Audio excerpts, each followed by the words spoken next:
14, verse 25. And there were great crowds going with him. He turned and he said to them, "Whoever comes to me and does not hate his father and his mother and his brothers and even sisters and his wife and his children and even himself cannot be my disciple. Does not take his cross and come after me, cannot be my disciple."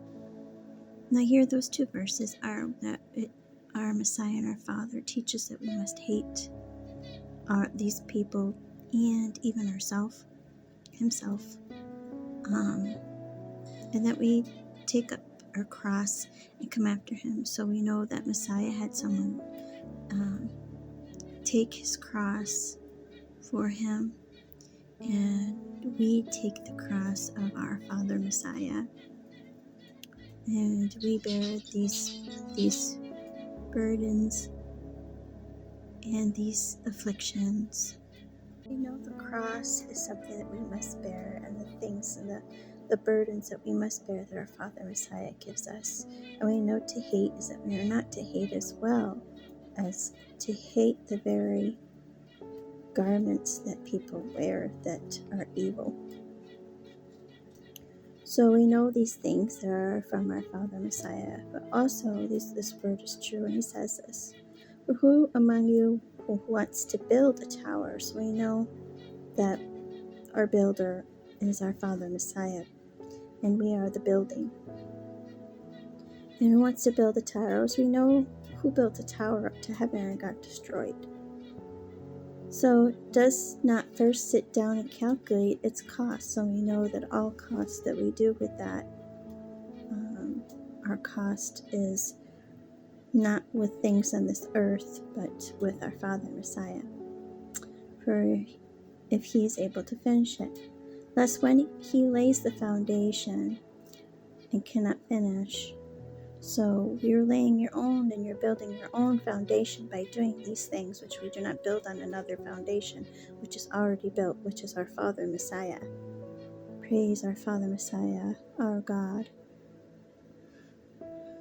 And all who see him will mock him, and so we will be mocked by this because we're laying again on another foundation, which we will be destroyed for this.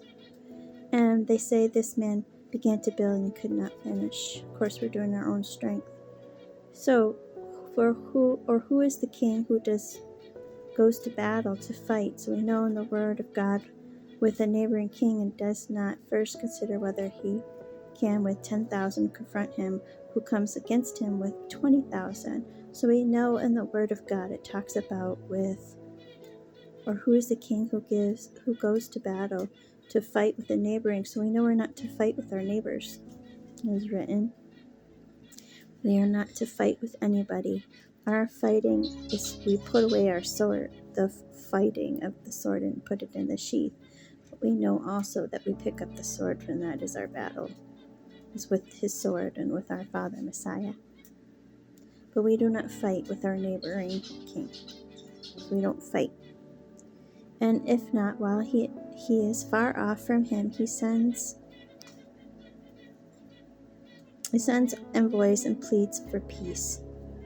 And for the king will, for the one that wants to battle will plead for peace. And there's no peace with the ungodly, and with the godly there is no peace.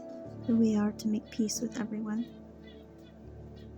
So none of you who does not forsake all his possessions can be my disciple. So we know also that we must forsake his possessions, as is written in the word of God. Deuteronomy 6:4-5 is the last thing he says, is love our Father Messiah with your possessions, is the last thing too, it says in that verse. And he wants us to forsake all his possessions, and all he listed above are possessions. So we need to forsake all his possessions, be his disciples. So salt is excellent, but if even the salt becomes insipid, with what will it be seasoned? So we know we are the salt of the world, and we are a light on a lampstand. We are a lamp on a lampstand, and we are the light of the world because our Father Messiah is that light, and we proclaim his light. And if we are salt, that our mouth has to be seasoned with grace. So we need to be salt with seasoning, seasoned with grace. We know only that grace and mercy comes from our Father Messiah, not anything or anyone. And by his strength that he will tell us what is from him and what is not. It is not fit for land, and we also know that the land is the promised land, nor is fit for manure. So we know that manure cultivates, and manure is for, everything that comes out of a body is for purifying, and we know that out of manure is purifying of us. But they cast it outside, so we are cast outside, just like our Father Messiah is. We are cast outside into, away from other people, and this is where we need to be, is with our Messiah and with our Father on the outside.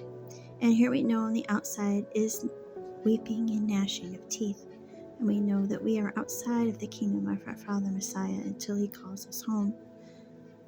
And we are home because we have him and he lives in us.